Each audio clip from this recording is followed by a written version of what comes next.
public enemy number one in the United States is drug abuse. 43 years ago, Richard Nixon declared a war on drugs. 19 days ago, voters in Washington, D.C., Alaska, and Oregon each voted in favor of the legalization of marijuana. Those states are expected to join Washington State and Colorado, where marijuana is already legal. And this week, the family of Bob Marley, the reggae superstar who died in 1981, announced what some have called the world's first global marijuana brand, Marley Natural. The company hopes its wares will be on store shelves next year in those very states. So can we officially hammer nails into the coffin of the war on drugs? We should, according to my next guests. Ernesto Zedillo is an economist who served as president of Mexico and is now the director of the Yale Center for the Study of Globalization. And Ethan Nadelman is the executive director of the Drug Policy Alliance. So explain, Ernesto, why you think the drug war has failed. Well, by any objective indicator, let's look at what has happened with consumption. Let's see what has happened with production of drugs. Let's see how many people that are in jail. I mean, when these wars started in the U.S., you had 300,000 people in U.S. jails. Now you have 2.3 million people, and a lot of those people are in jail because of minor offenses, drug-related minor offenses. But if you see south of the border, we'll have to talk about thousands of people who have died in my country. You will have to speak about all these resources that flow north to south and not only serve to buy weapons and to kill people in Mexico, but also to undermine Mexican institutions and to make for us much harder the endeavor of having a strong rule of law.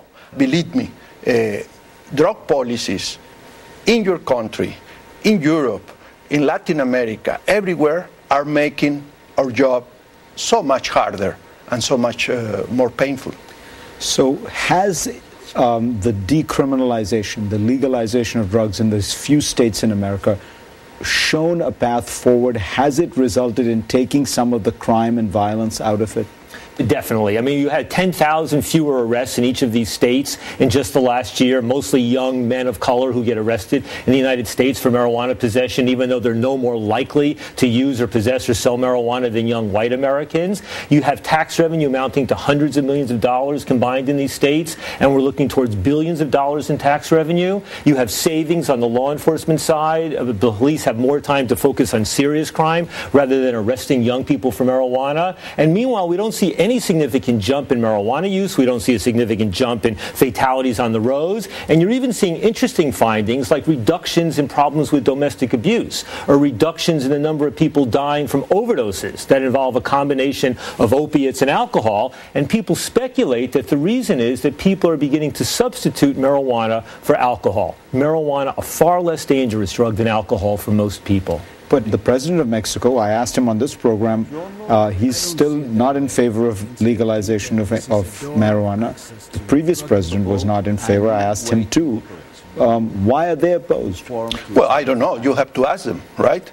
But I hope that my government, particularly taking into account events in Mexico, will reconsider that position. And let me be more specific. Over the last month or so, my country has gone through a very traumatic and painful situation because some students were killed by organized crime, but local policemen cooperated with organized crime to commit this horrendous crime. Everybody is talking about this, and that is very right. People are protesting because this is an outrageous circumstance. But I think very few people in my country and in other countries are really saying that underlying that crime is the power of organized crime supported by the drug traffic. Because those guys will not have the power and the capacity to commit these horrendous crimes if they didn't have the money that obtained through this illicit trade. One of the arguments against legalizing marijuana that I hear a lot from people who are involved in looking after drug addiction and dealing with it and treating it is it is a gateway, that if you allow marijuana, it is going to make people more likely to take much more dangerous drugs. Right. And it turns out that the evidence shows that it's not the use of marijuana that leads to other drugs. The vast majority of people who use marijuana never go on to become even regular marijuana consumers, much less use or get in trouble with cocaine or heroin or drugs like that. In fact, the principal connection is the prohibition of marijuana.